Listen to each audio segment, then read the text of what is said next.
This is Quebec 204. My brother was hunting. I didn't hunt today. I might go hunting in a minute, but because I didn't think there was a lot of birds out. There really wasn't.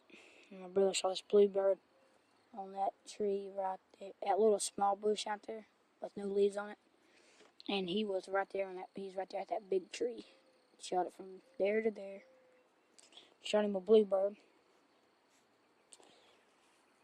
Shot him right there. And came out right there. But it was still squirming because his head shot. So my brother shot him again, like right there, and put his feathers in his body. So he took them out. See? So yeah, that's the blueberry. And he shot it with the Forever Explorer 495 LPS, .177 caliber, using